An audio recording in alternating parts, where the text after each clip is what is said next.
Secretariat മാർച്ചിലെ അക്രമ സംഭവവുമായി ബന്ധപ്പെട്ട് അറസ്റ്റിലായ യൂത്ത് കോൺഗ്രസ് സംസ്ഥാന അധ്യക്ഷൻ രാഹുൽ മാങ്കൂട്ടത്തിലിനെ ഇപ്പോൾ കന്റോൺമെന്റ് സ്റ്റേഷനിലേക്ക് എത്തിച്ചിരിക്കുകയാണെന്നാണ് അറിയുന്നത്. എന്തായാലും അറസ്റ്റിൽ വലിയ പ്രതിഷേധമുയരുന്നുണ്ട്.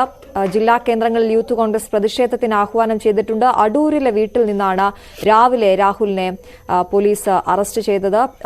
രീതി ശരിയായില്ല എന്നതടക്കമുള്ള വലിയ പ്രതിഷേധം കോൺഗ്രസിന്റെയും യൂത്ത് കോൺഗ്രസിന്റെയും ഭാഗത്തുനിന്ന് ഉയരുന്നുണ്ട്.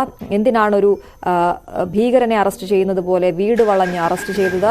പോലീസിനോട് എല്ലാ ഘട്ടത്തിലും സഹകരിച്ചിട്ടുള്ള ആളെന്ന നിലയിൽ അത്തരത്തിൽ ഒരു നടപടി ഉണ്ടാകാത്തത് എന്ത് എന്ന ചോദ്യം ഉയരുകയാണ്. ഇത് ഒരു രാഷ്ട്രീയ ആയുധമാക്കി കൂടി ഉയർത്തിപ്പിടിക്കുകയാണ് കോൺഗ്രസ്. വിനോദ് വിശദാംശങ്ങളുമായി ചേരുന്നു. വിനോദ്, ഇപ്പോൾ നമ്മൾ സ്റ്റേഷനുകളിൽ നിന്നുള്ള ദൃശ്യങ്ങൾ കാണുന്നു. മാങ്കൂട്ടത്തിലിനെ കന്റോൺമെന്റ് പോലീസ് സ്റ്റേഷനിൽ എത്തിച്ചിരിക്കുന്നു. വിവരങ്ങൾ അശ്വതി, രാഹുൽ മാങ്കൂട്ടത്തെ കന്റോൺമെന്റ് പോലീസ് സ്റ്റേഷനിൽ എത്തിച്ചു.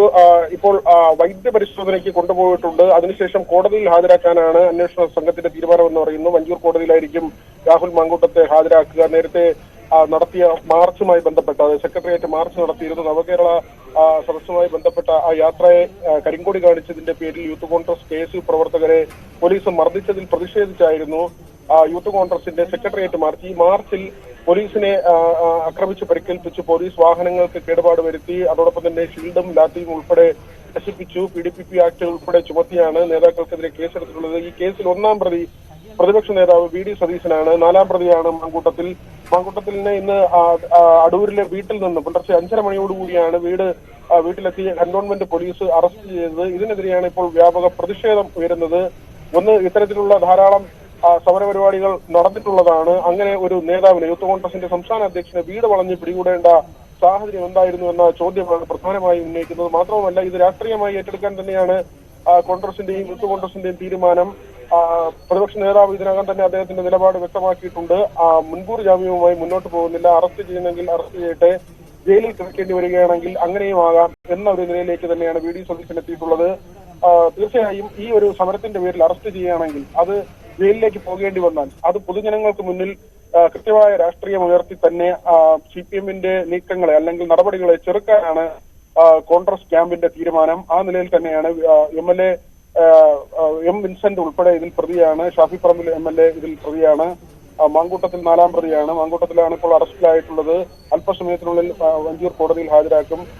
ക്യാമ്പിലേക്ക് കൊണ്ടുവരും എന്ന സൂചനയെ തുടർന്ന് PC വിശ്വനാഥ്, ജിമ്മി മേത്തർ തുടങ്ങി നേതാക്കൾ ഇവിടേക്ക് എത്തിയിരുന്നു. ഏതായിരുന്നാലും ഈ അറസ്റ്റിനെതിരെ വലിയ തോതിലുള്ള പ്രതിഷേധമാണ് ഉയർന്നു വരുന്നത്. അമ്മയുടെയും സഹോദരിയുടെയും മുന്നിൽ വെച്ച് പുലർച്ചെ 5:30 മണിക്ക് വീട് വളഞ്ഞ് എന്തിന് യൂത്ത് കോൺഗ്രസ് അധ്യക്ഷനെ പിടികൂടേണ്ട സാഹചര്യം? നേരത്തെ ഈ വ്യാജ തിരിച്ചറിയൽ കാർഡ് കേസുമായി ബന്ധപ്പെട്ട് പോലീസ് ചോദ്യം ചെയ്യാൻ വിളിപ്പിച്ചപ്പോഴേക്കും രാഹുൽ മാങ്കൂട്ടത്തിൽ പോലീസിന് മുന്നിൽ ഹാജരായ ആളാണ്. കഴിഞ്ഞ ദിവസം കൊല്ലത്ത് ഈ സ്കൂൾ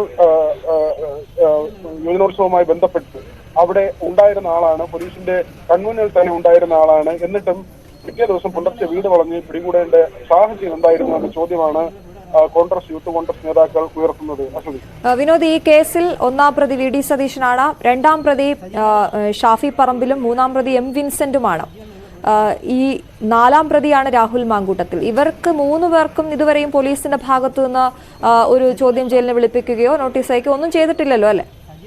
3 പേരും MLA-മാരാണ്. അവരെ ഈ ജനപ്രതിനിധികളാണ്. അതുകൊണ്ട് ആകാം ഒരു പക്ഷേ അവരെ ഒഴിവാക്കിയതെന്ന് മനസ്സിലാക്കേണ്ടിയിരിക്കുന്നു. ഏതായിരുന്നാലും അവരെ അറസ്റ്റ് ചെയ്യുന്നതിനും തടസ്സമില്ല. കാരണം പോലീസ് ഉദ്യോഗസ്ഥരെ ആക്രമിച്ചതും പൊതുമുതൽ നശിപ്പിച്ചതും ഉൾപ്പെടെയുള്ള വകുപ്പുകളാണ് ഇതിൽ ചേർത്തിട്ടുള്ളത്. VD സതീശൻ കൃത്യമായി അദ്ദേഹത്തിന്റെ നിലപാട് വ്യക്തമാക്കുകയും ചെയ്തിട്ടുണ്ട്. അറസ്റ്റ് ചെയ്യുകയാണെങ്കിൽ അറസ്റ്റ് ചെയ്യട്ടെ, ജയിലിൽ കിടക്കണമെങ്കിൽ അതിനും തയ്യാർ എന്ന നിലയ്ക്ക് തന്നെയാണ്. അതായത് കോൺഗ്രസ് നേതാക്കൾ ഉറപ്പിച്ചിരിക്കുന്നു. അങ്ങനെ CPM ഒരു നിലപാടുമായി മുന്നോട്ട് പോയാൽ ആ നിലയ്ക്ക് തന്നെ അതിനെ നേരിടുക, ഭയന്ന് പിന്മാറി എന്നൊരു പ്രതീതി ഉണ്ടാക്കേണ്ടതില്ല. ഇപ്പോൾ തിരഞ്ഞെടുപ്പിലേക്ക് പോകുന്ന ഒരു സമയമാണ്, പാർലമെന്റ് തിരഞ്ഞെടുപ്പിലേക്ക് പോകുന്ന സമയമാണ്. CPM അങ്ങനെ ഒരു കടുത്ത നടപടികളിലേക്ക് പോകുമോ എന്നതും ഇനി കണ്ടറിയേണ്ടതുണ്ട്. MLA-മാരെ അല്ലെങ്കിൽ പ്രതിപക്ഷ നേതാവിനെ അടക്കം അറസ്റ്റ് ചെയ്യുന്ന നിലയിലേക്ക്. അന്ന് തന്നെ ഈ മാർച്ച് നടന്ന ദിവസം തന്നെ DCC ഓഫീസിലേക്ക് പോലീസ് എത്തിയിരുന്നു. അപ്പോൾ തന്നെ ഒരുപക്ഷെ DCC ഓഫീസിനുള്ളിൽ പ്രവേശിച്ച്, നേരത്തെ അങ്ങനെ ചരിത്രമുള്ളതാണ്, DCC ഓഫീസിലേക്ക് പ്രവേശിച്ച് നേതാക്കളെ അറസ്റ്റ് ചെയ്യുമോ എന്ന തരത്തിലുള്ളൊരു സാഹചര്യം അല്ലെങ്കിൽ അങ്ങനെയുള്ളൊരു ചർച്ച പല കോണുകളിൽ നിന്നായി ഉയർന്നു വന്നിരുന്നു. പക്ഷെ അന്ന് 2 പ്രവർത്തകരെ കൂടി അറസ്റ്റ് ചെയ്തതിനു ശേഷം പോലീസ് തിരികെ പോവുകയായിരുന്നു. 31 പേരാണ് ഈ കേസുമായി ബന്ധപ്പെട്ട് നേരത്തെ അറസ്റ്റിലായത്. 18 ദിവസത്തോളം ഇവർ റിമാൻഡിൽ കഴിയുകയും ചെയ്തു. 5 പേർ ഇപ്പോഴും ജയിലിൽ തുടരുന്നുണ്ട്. ഇതിനിടെയാണ് ഇപ്പോൾ മാങ്കൂട്ടത്തിലിനെ കൂടി അറസ്റ്റ് ചെയ്തിരിക്കുന്നത്. അശ്വതി, അതാണ്. ഇനി ഇതിൽ മറുപടി വരേണ്ടത് LDF കൺവീനറുടെ ഭാഗത്തു നിന്നുള്ള മറുപടി വന്നു വിനോദ്.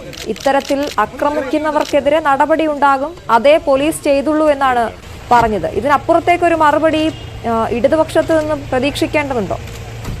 ഇല്ല, LDF കൺവീനർ പറഞ്ഞത് സ്വാഭാവികമായും അത് ഇടതുമുന്നണിയുടെ സർക്കാരിന്റെ രീതിയോ നയമോ തന്നെയാണ്. കാരണം അക്രമ സംഭവം ഉണ്ടായി പ്രതി ചേർക്കപ്പെട്ട ആളാണ്, അറസ്റ്റ് ചെയ്യുക എന്നത് പോലീസിന്റെ നടപടിയാണ്. പോലീസ് നടപടി അതിൽ മറ്റ് നിയമപരമായി നോക്കുമ്പോൾ അതിലെന്തെങ്കിലും പിശകോ തെറ്റോ ഉണ്ടെന്ന് പറയാൻ കഴിയില്ല. കാരണം പോലീസ് ഉദ്യോഗസ്ഥരെ ആക്രമിച്ചതും ഗതാഗതം തടസ്സപ്പെടുത്തിയതും അതോടൊപ്പം തന്നെ മുതൽ നശിപ്പിച്ചതും അടക്കമുള്ള ശരി, ഞാനിപ്പോൾ വിനോദിലേക്ക് വരാം. ഇപ്പോൾ